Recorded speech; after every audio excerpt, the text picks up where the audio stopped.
You are standing in your own kitchen, and your son's wife just called you a burden. The word hangs in the air like smoke. Your hands are still wet from washing the same dishes you've washed in this house for 40 years. The water drips onto the floor. Nobody moves to wipe it up. Renly doesn't even look at you when she says it again. Softer this time, like that makes it kinder. She's 75, Thaddeus. She needs a home. A real one, with nurses. We can't keep doing this. You feel your chest cave in, just a little, right where your heart used to feel safe. Your son, your only son, says nothing. He just stares at his coffee like it holds the answer to a question he's too much of a coward to ask out loud. And that's when you realize this was never really your home anymore. It was just a house you were allowed to live in until you became inconvenient. 3 weeks earlier, you didn't know any of this was coming.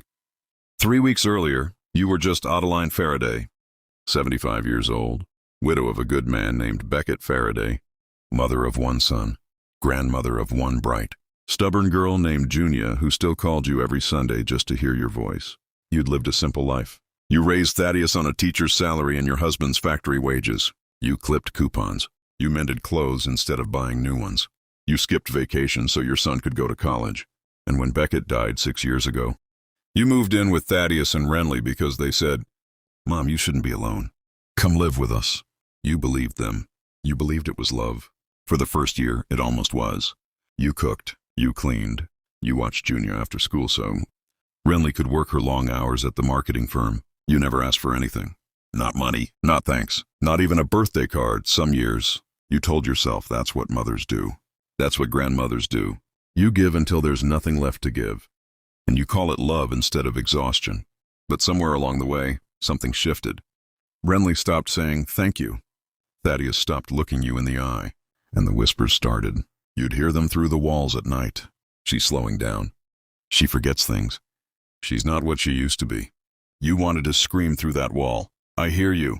I'm not deaf. I'm not dead yet. But you didn't. You just laid there in the dark. In the guest room that used to be called Mom's room, and you let the tears fall quietly, so no one would know an old woman could still cry like a little girl. Then came the Tuesday that changed everything. You were folding laundry in the hallway when you heard Renly on the phone with her sister. Her voice was sharp, certain, cruel. In that casual way people are cruel when they think no one's listening. I'm serious, Delphine. She just sits around all day. She doesn't even help with groceries anymore. Thaddeus's mother is turning into dead weight. We need to talk about Willowbrook, the assisted living place, before it becomes a bigger problem. Dead weight. Those words didn't just hurt. They detonated. You stood there in the hallway, a warm towel still in your hands, and you felt 75 years of your life get reduced to 2 syllables.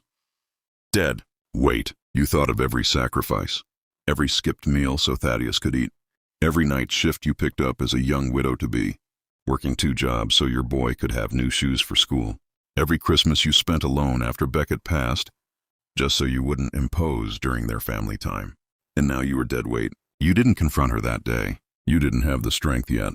Instead, you went to your room, sat on the edge of your bed, and pulled out an old shoebox from under it. Inside was a folder you hadn't touched in years. Bank statements, investment records, a small leather notebook with numbers written in your late husband's careful handwriting. You see, there was something Renly didn't know, something Thaddeus had forgotten, or maybe never really understood, because you never made a show of it. 40 years ago, Beckett started putting a little money away every single month. How much? $50 here? $100 there.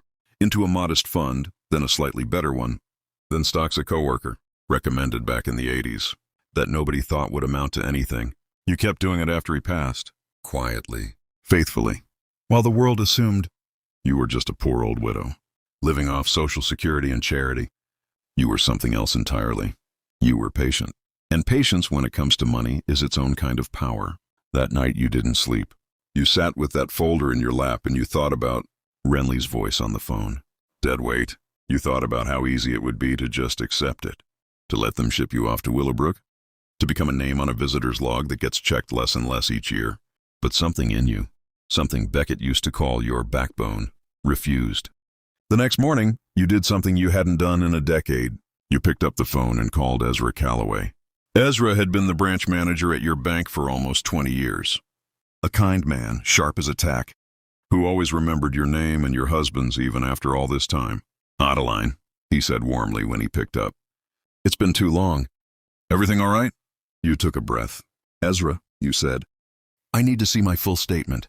Everything. The investment accounts, too. And I need it printed. All of it. There was a pause on the line. Of course, Ezra said slowly. Can I ask what's going on? You looked at your reflection in the hallway mirror. Tired eyes. Silver hair pulled back. Hands that had scrubbed 1,000 floors and folded 1,000 towels. Someone in my family, you said quietly.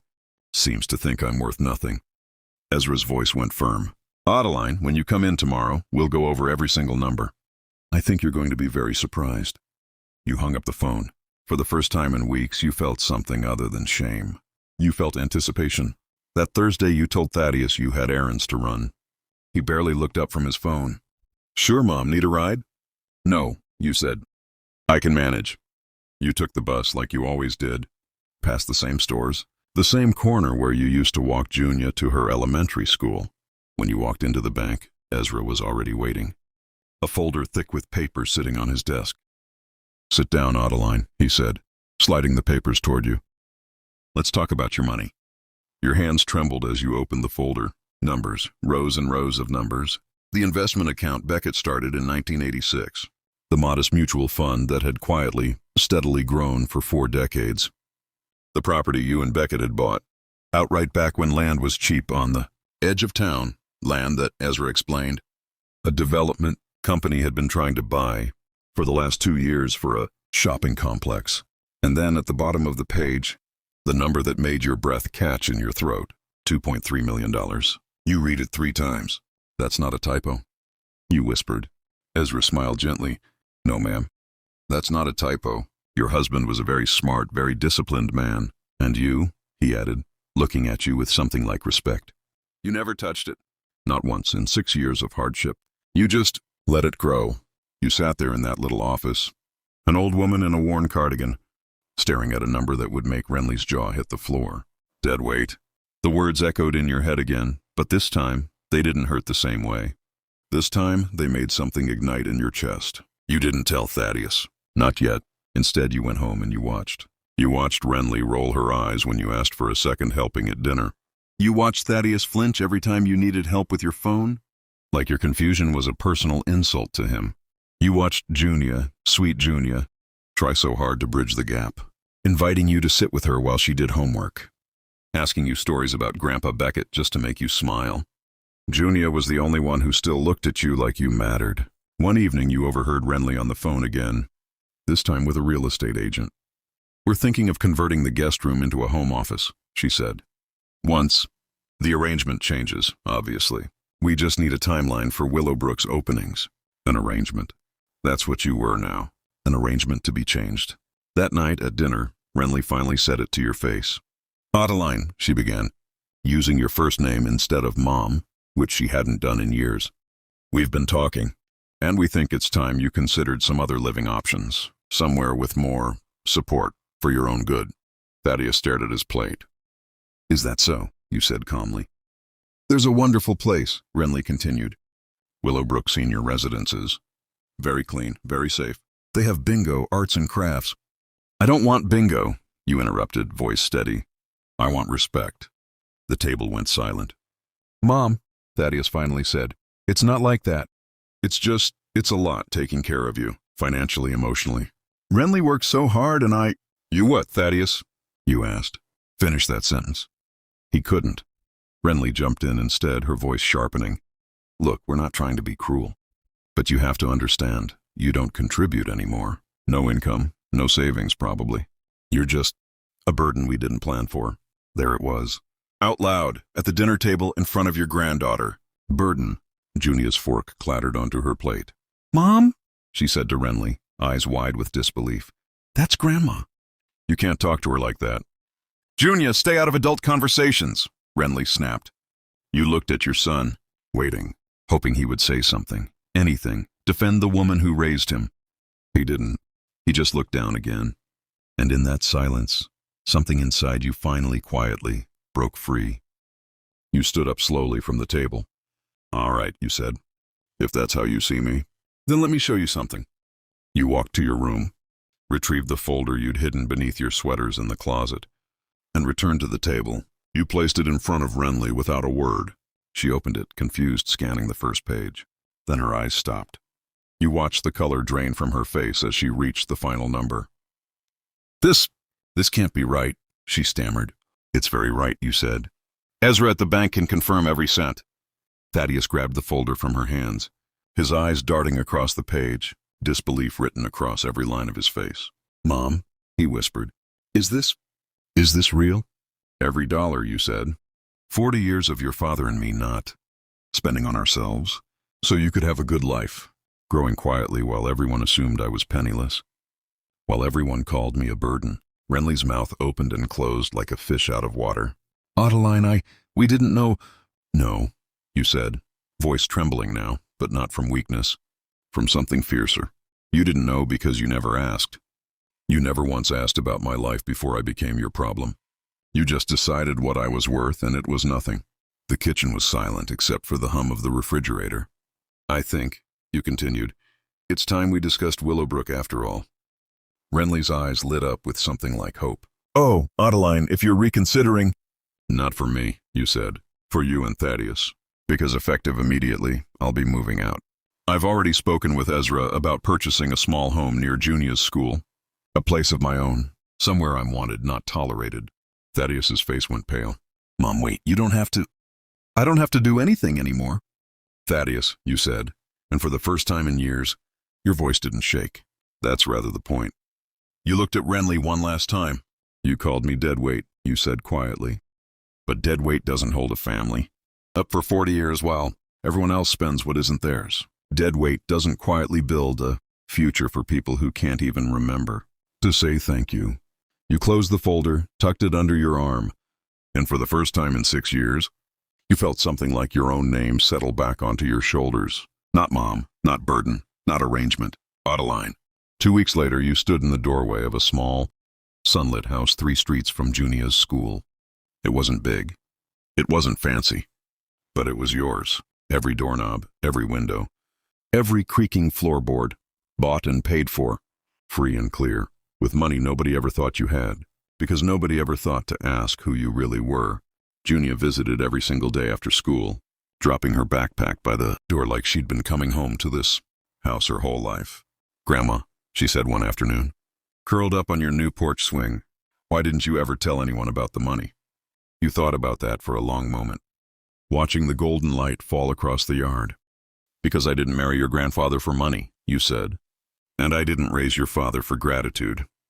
I did it because that's what love looked like to me. I never needed anyone to know what I had. I just needed someone to remember what I gave. Thaddeus came by sometimes, quieter now, humbled in a way you hadn't seen since he was a boy who'd broken something valuable and didn't know how to say sorry. One evening, he sat across from you at your small kitchen table, the one you picked out yourself. No one else's approval required, and he finally said the words you'd been waiting 6 long years to hear. I'm sorry, Mom. I let her talk about you like that. I let myself believe you were a problem instead of remembering everything you sacrificed. I was ashamed of myself, and I took it out by staying silent. You reached across the table and took his hand, the way you did when he was small and afraid of thunderstorms. I forgive you, you said, but I won't forget what silence sounds like when it should have been love. He nodded, tears in his eyes, and for the first time in years, you saw your little boy again, buried somewhere under all that fear and weakness.